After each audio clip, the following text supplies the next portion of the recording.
Hey everyone, have you ever wondered how to start every single day with an unstoppable attitude? And have you ever wondered how you can keep that motivation going throughout the day? Well, we're going to answer that question and more on today's show because we have the attitude adjuster, Steve Rizzo, on the show today. And, once upon a time, Steve was told by a guidance counselor that he didn't have the intelligence for college. And then he was voted the least likely to succeed. And he went on to writing and authoring 2 best-selling books, one called Motivate This. The other one's called Get Your Shift Together, one of my favorite titles ever. He's a regular contributor for Success Magazine. It's a long way from being least likely to succeed. And he's a go-to speaker. In fact, he's a member of the prestigious Speaker Hall of Fame. Stay right with us. We got Steve Rizzo on the show. This is the Not Your Average Joe Show, where each week we bring you sales, marketing, and mindset strategies you need to get to your next level. And now, here's your host, international business mentor, Joe Soto.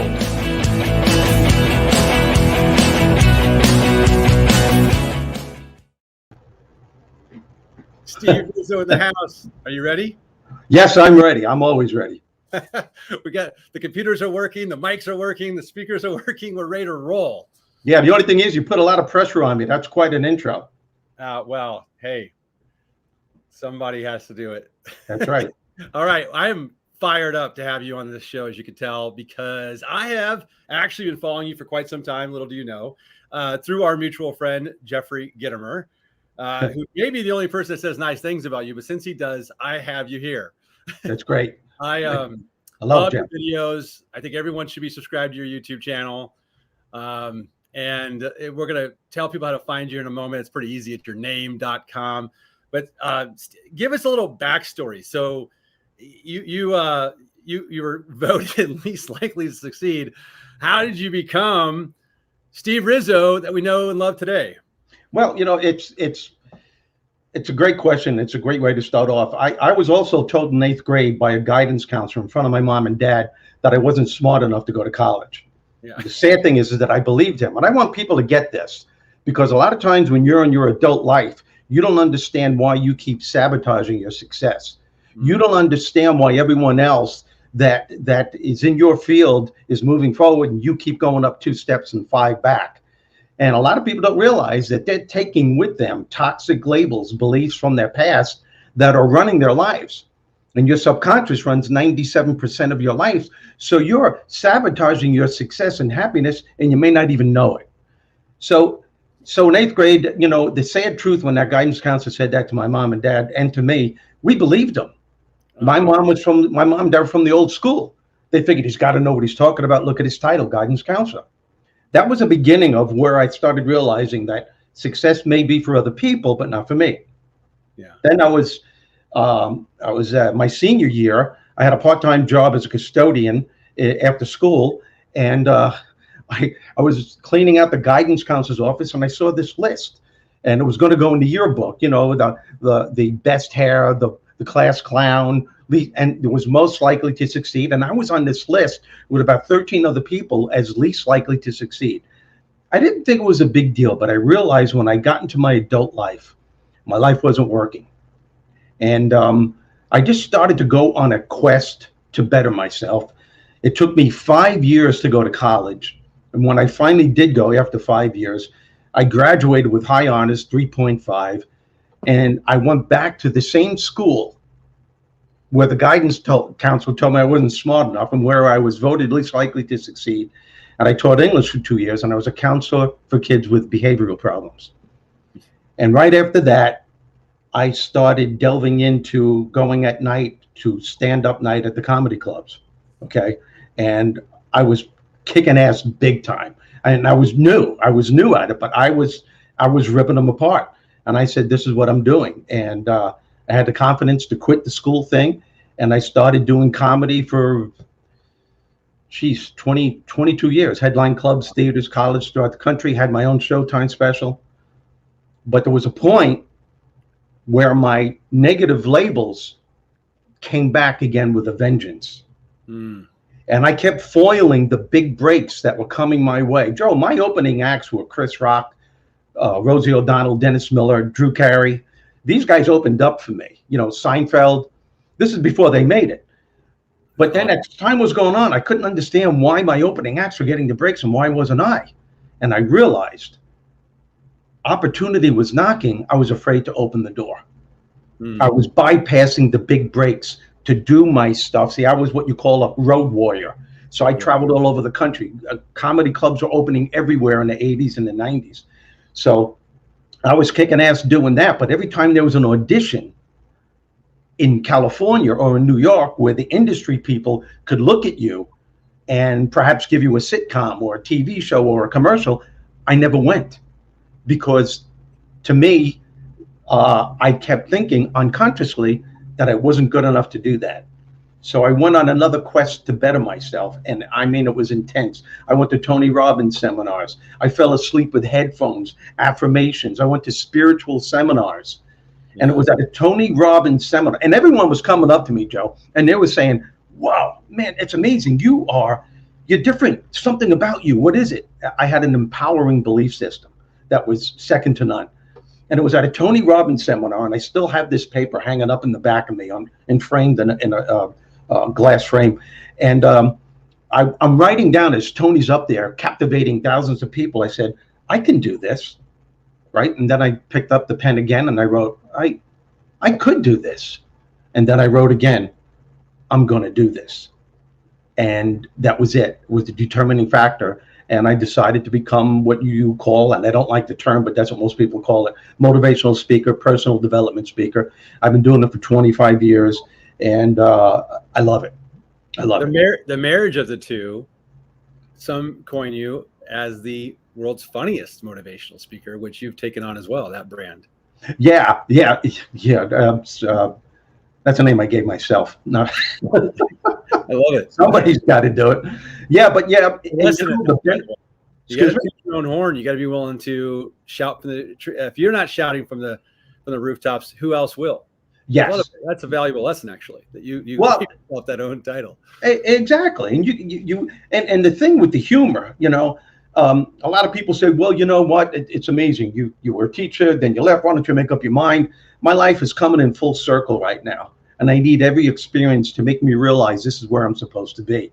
Yeah. And humor separated me from all of the other speakers. The attention span of the average audience is very, very minimal today. Yeah. And unless a speaker, in my view, can grab the audience within that first minute, you're screwed. You're going to have a tough time. And I always, my first 5-10 minutes, do nothing but make them laugh. You could actually see them relaxing in the audience. It could be thousands of people. It could be 25 or 6,000, 10,000 people. And you could see them just relaxing and they're liking it. Now I have them. Now I can hit them with a message without them thinking that I'm preaching. So it's like an emotional roller coaster.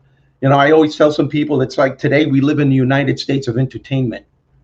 And unless you have some kind of entertaining value to give to your audience, you run the risk of not having the effect that you should have.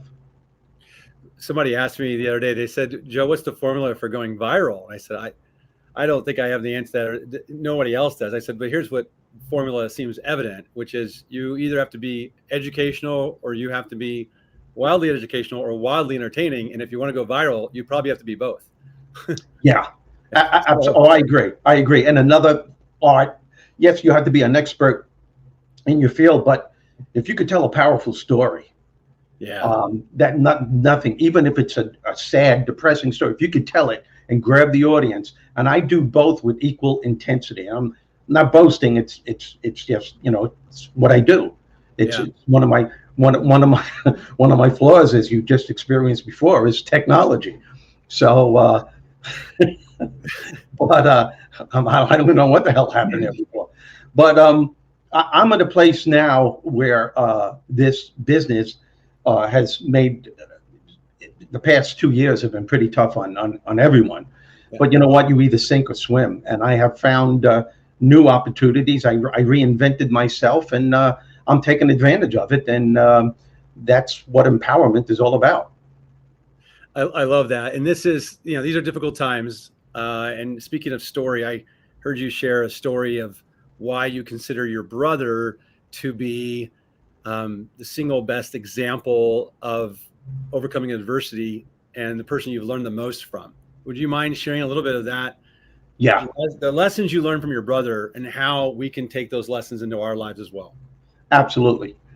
He's 100% disabled as a Vietnam War, as a result of the Vietnam War.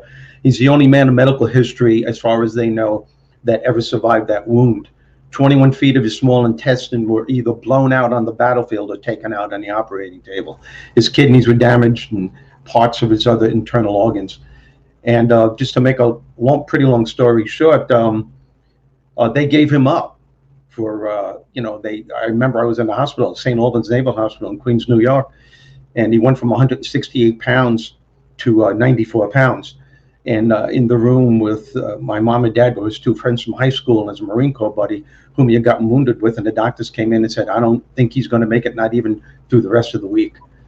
And it was so depressing to hear that. And I saw my brother, he's supposed to be unconscious, and I'm right next to him. I was only 17 years old, and I'm noticing his hand is starting to rise, and up came his middle finger.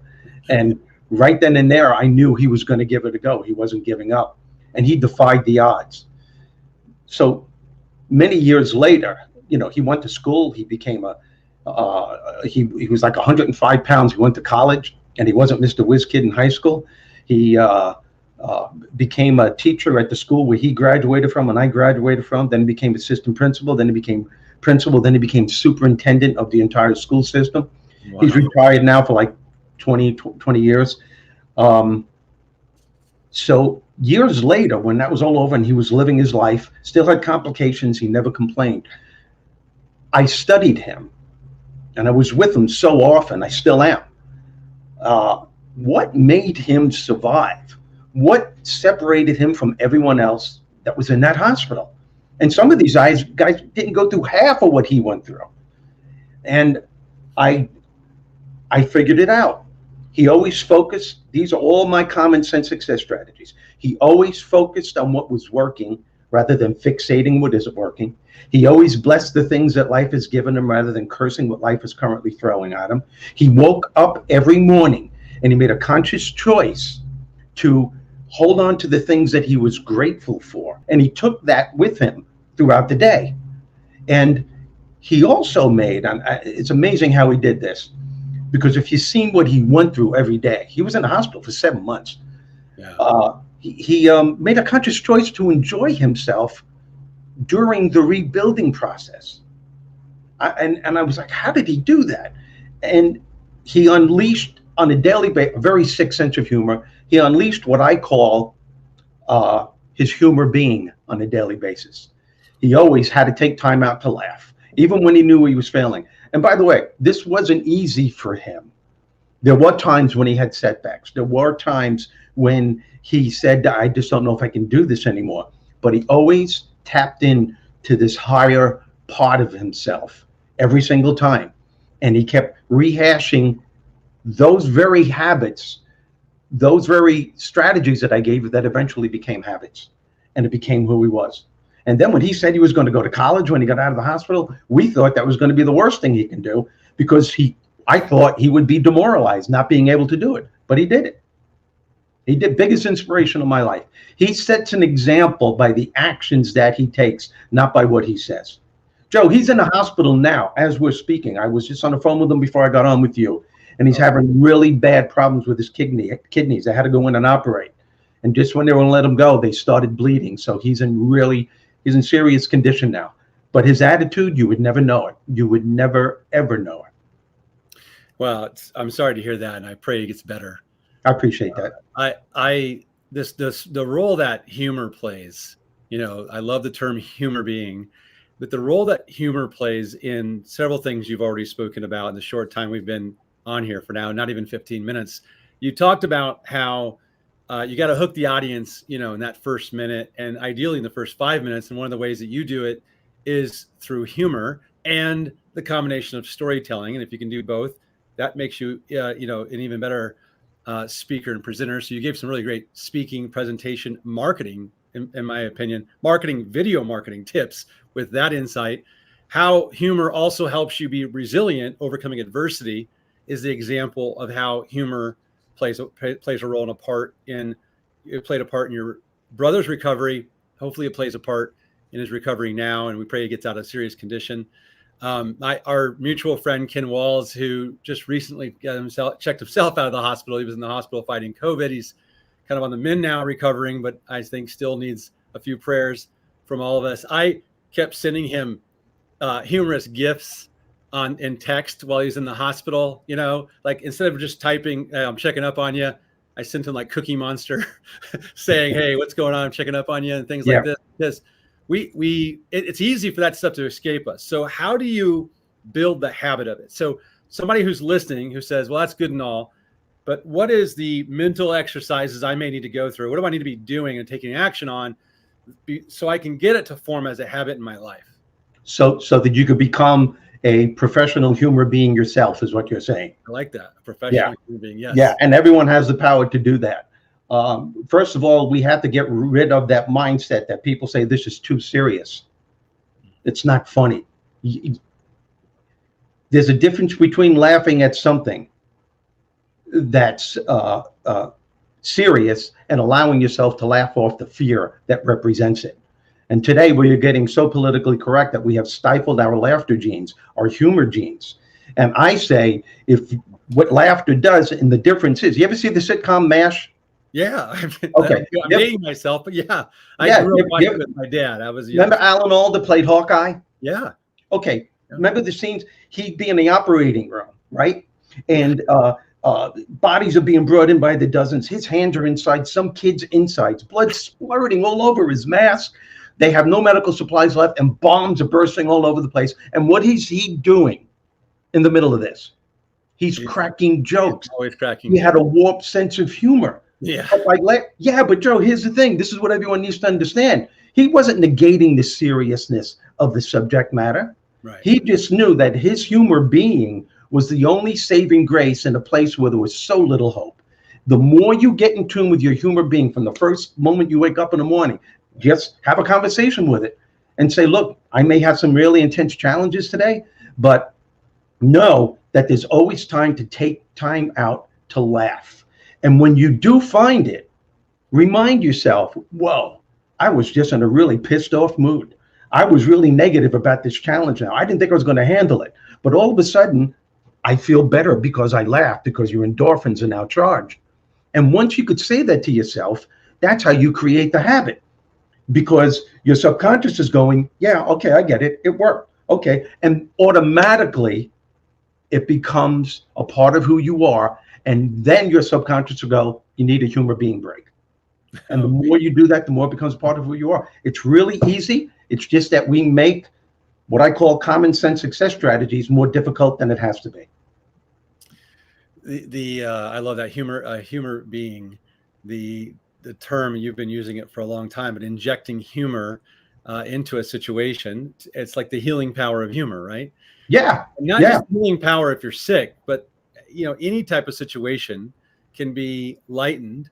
That's stressful. That's difficult to deal with if you can learn how to use humor. How did you? I'd like to know, like, if somebody who says, "Well, I'm not funny, and I don't really know how to be funny." Were you just naturally funny? Were you born funny, Steve? Oh, absolutely. And that's a great question, Joe. Can someone learn it? That's the question. Yeah, absolutely. Here's the thing. I tell people all the time, why put pressure on yourself? I'm not asking you to be funny. Mm-hmm. I'm asking you to see the funny in life situations. That's the difference. Yeah. If you can do that, you will be ahead of so many challenges that are there to attack you every single day. So many challenges. You're laughing off the fear that represents, when I was doing stand-up, and this is another thing that started clicking with me to move from comedy to motivation. I was acutely aware, very aware that sometimes I was speaking for doing comedy for like hundreds and hundreds and hundreds of people. But every time I was on that stage, I would go, wow, I knew darn well that there were people in that audience experiencing challenging times of some kind. Maybe they were going through a divorce, they were having financial difficulties, maybe they or a loved one were inflicted with some kind of illness. But for those few hours at the comedy club, their challenges, their problems, whatever they were, didn't own them because they allowed themselves to take time out to laugh. Laughter is the pit stop in the rat race of life, and that it gives you enough emotional fuel and repairs to get back into the race again. Brilliant. People are tweeting that out probably right now. And here's another thing. I haven't said this in a while, but this just hit me. I think it's because what's happening now in Afghanistan, 9/11 is coming up. It just went into my head. I remember 9/11. I was watching the news, and there was a woman news reporter, and she was so solemn. The whole area was just like, it was, it was devastating. And she's interviewing these firemen and policemen who just came out of the rubble looking for survivors. And there's this one fireman with bandages all around him. His arm is in a sling. He's got a bandage around his head. There's blood on the bandage, and he's filthy. And she goes up to him and she says, "How is it that you're able to go back in there in your condition? How could you do this day in and day out?" He walks up to her. He grabs the microphone right from her with his one hand. He goes, "Hey, lady, this is all you need to know. I'm a fireman and I'm from New York." That's it. And everyone started laughing. I grant you, that laughter only lasted a couple of seconds. But here's the thing. Sometimes, Joe, only a couple of seconds is all you need to get back into the game again, to catch your second wind. Your humor being gives you that few seconds every single time, if you allow it to. So it's a change of state, and it's a habit to see. I love see the funny, kind of look for the humor. Yeah. You don't have to be funny. If it so happens that you are, great. Yeah.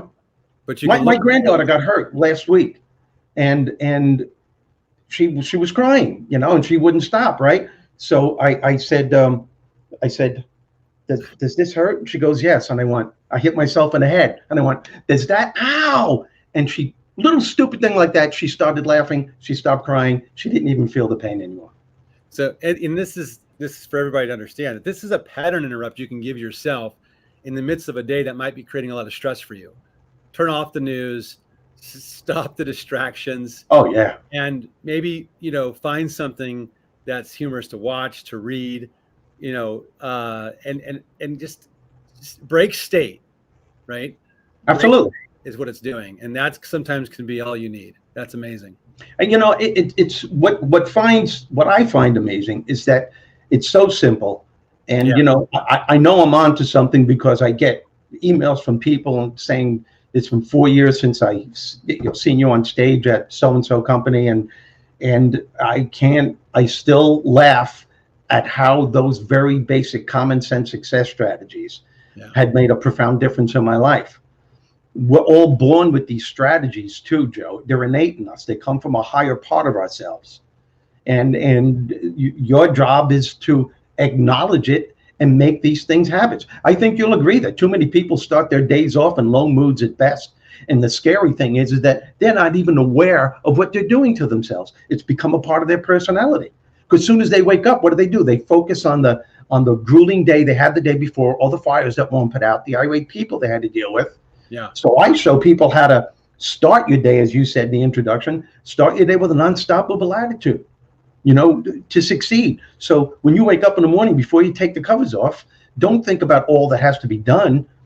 Think about who you have to be in order to get it done. Shift your focus and your way of thinking to what is working in your life, to the things that you are grateful for. And it's a whole process. The more you do it, you create a different habit. And very insightful. Yeah. So great questions for everyone listening. When you wake up, the first question to ask yourself, who do I have to become, or who do I need to be today to make this a great, happy, joyful, maybe day? I give half-day presentations. What am I grateful for? I heard come out. So also take a moment for gratitude. Absolutely. And when I give a half-day program for like salespeople, especially, I get it. I really hit them hard. And I just tell them, well, be honest, what's your attitude like when you wake up in the morning? Yeah. What do you say to yourself when the ratio of no's are outweighing the yeses? Especially the groups, the salespeople who are considered the best of the best. Everybody looks at them, oh, I wish I was in that category. Do you know how much pressure these people have? Because they got to do just as good or better than they did the year before. Yeah. And sometimes, and I asked them, what are you saying to yourself when you wake up in the morning? Are you focusing on the sales that didn't go through? Are you focusing on what isn't working? I said, because that attitude you will take with you to the office, whether you know it or not. And if you do it on a consistent basis, it creates your belief system. So I show them how to turn it around, how to shift their way of thinking so they become empowered and know that you're going to have challenges, but there's something within you that can meet that challenge head on to give you the right thought process so you could solidify a healthier belief system. To translate, I hope everybody's listening to Steve's self-responsibility mindset that he's sharing so openly here. This is a theme kind of in everything that you teach, the self-responsibility, everything that your attitude's a choice, your happiness is a choice. And you say something that I wrote down that I love. And you said that, and maybe you could tell us what you mean by, you're the only problem you'll ever have. Oh, yeah. Those are the three principles I go by. Those are the three principles, no matter what program I am giving. I'm so glad you asked me that. You mind if I give all three? Please. Okay. The first one is you need to know without a doubt that you are the creator of your success and happiness. There are no ifs, ands, or buts about it. Now, what that means is it's really not what happens to you that determines how successful or how happy you're going to be. It's what you do about what happens. It's the thoughts that you have about the challenge that will make the difference. And the second principle is you need to know without a doubt that you are the only problem that you will ever have. And somewhere within you, there is always, always a solution waiting to be discovered. You have to learn how to get out of your way, perhaps to even be still, so that you can allow the solution to reveal itself. The third principle, whenever you're confronted with a challenge or a problem of any kind, it's never a matter of managing the situation. It's about how you manage your mind. Can you manage your mind, the thoughts and the emotions that are keeping you from finding the solution that's waiting to be discovered and the life that you desire? Those three principles I take with me everywhere I go. Gold. Thank you for sharing that. Thanks for asking. I don't know if it's a short story or a long one, but Eric says, please ask Steve about the Falkland Islands. This is something I did on the radio. Okay. John Boy and Billy show. They're still on, I think. They were in Charlotte, but now they're all over the country. And I'm sitting there, and when I did my stand-up, I talk like this a lot. Hey, I'm a Brooklyn guy. Yeah. So the guy's talking to me, goes, so you're from Brooklyn, right? And I said, yeah. You got a problem with that? He goes, no, but tell me about it. What's Brooklyn like? And I said, well, a lot of people say that people from New York and Brooklyn in particular curse a lot. They don't mean to, It's just that certain words are adjectives to them, if you know what I'm saying. I'll tell you what, for example, a couple of years ago when I was in college, I was in a history class with a friend of mine that was from Brooklyn. And the professor was talking about when Argentina attacked the Falkland Islands. So my friend stands up and says, excuse me, professor, what Falkland Islands you talking about? So the professor's like, no, I don't think you understand. He's going, no, you don't understand. I ask you a question. I got to know what Falkland Islands you're talking about. You might not notice, but there's Falkland Islands all over the place. What am I supposed to put on the test, for crying out loud? So the professor's like, listen to me, calm down. There's only one Falkland Islands. My friend goes, hey, moron, look at the map. See those little pieces of dirt floating around in the water? You know what they are? They're Falkland Islands. You got the Hawaiian Falkland Islands, the Bermuda Falkland Islands, the Caribbean Falkland Islands, and somewhere on there, you got Gilligan's Falkland Island. Gilligan's. That's a great show, by the way. I grew up with that. That's funny. Yeah. That is really funny. No wonder he wanted me to have you share that. If you click onto that, Google Steve Rizzo goes to the Falkland Islands. Okay. If you hear the DJs and the director and producers laughing so hard, that's what makes the bit funny, is their laughter. And I did that when you're not allowed to be cursing on radio at all, and that was so close. Couple more questions for you. Tell us what you say to someone who might be listening Say that again. Yeah. What do you say? Tell someone. Tell us what you tell someone, or what you say to someone who's down and out right now, and they see no light at the end of the tunnel. It's a good question. Drugs. Take drugs. No, just kidding. I'll be selling product in the back of the room. No. Just go to steverizzo.com, everyone, for your drug refill. Well, there are people like that. And I would ask them if I could spend some time with them and ask them what they keep focusing on. What is it that you keep focusing on every day throughout the day? Because it's basically the human condition for us. We have a negative bias. We're all born with this. We have a tendency of making a challenging situation worse than what it has to be. And it's all because of your thought process. If you keep thinking, I'm a loser, my life isn't working, I never get a break, through the years, you will create a belief system because your thoughts create your beliefs. The beliefs you have about anything are formulated over a period of time to a consistent way of thinking. So if you're thinking you're a loser, you're actually going to believe that you are. And those thoughts and beliefs will create the way that you feel on any given day. If you want to start your day with an unstoppable attitude to succeed, you better make sure you're feeling good.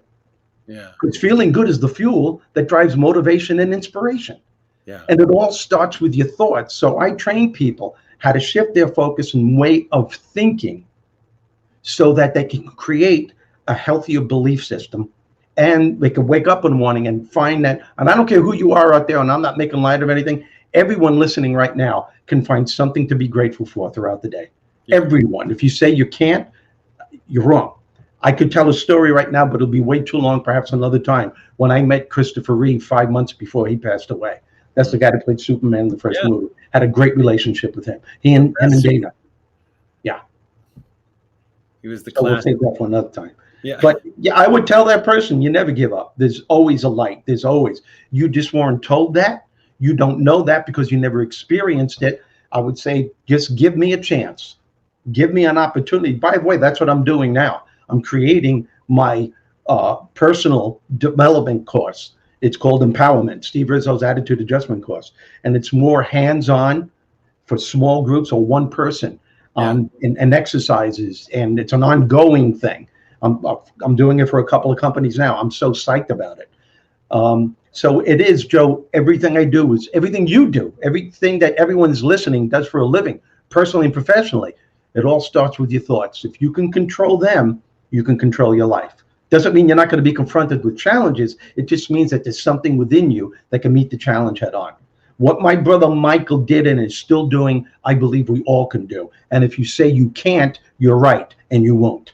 You have to change that mindset, and only you can do that. And when you do change it, when you acknowledge it, you need to change. There's a higher part of you that will meet you halfway. And I don't care what you call that part. You can call it God, the light, the force. We all have it. Acknowledge it. It's there. It can show you the way. Yeah. Brilliant. And I don't have anything to add to that. That was pure gold. It answers the question that's very difficult to answer, which is, how do I get out of my own way? What do you focus on? Invaluable insight and advice from Steve Rizzo, everyone. Steve, I hope I can have you back sometime. This has been a lot of fun. And even though we're out of time today, I know that you've got enough stories to fill up a few days of these shows. I don't want to go. I appreciate you taking some time today. I hope everyone goes to your site, picks up copies of your books, keeps their eye out for your new attitude. What is the attitude adjuster course or program? Yep. And I love that you're introducing that into companies. It's much needed right now. You are a light at the end of the tunnel, Steve Rizzo, during tough times, man. Oh, man, that's so cool of you to say that. And everybody else agrees with me, just so you know. In about 6 to 8 weeks, my new book's coming out. Conversations with Bob. I started writing this book years ago at the most challenging time in my life. And it's Conversations with Bob, and Bob is God. And it's hysterical, and it's exactly all the stuff that we were talking about here, and it's all dialogue.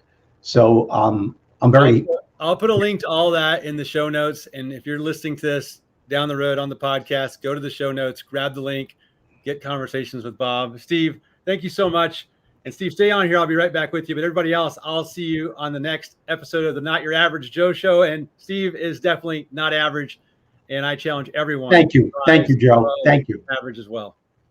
Tune in next week for the Not Your Average Joe Show with international business mentor Joe Soto.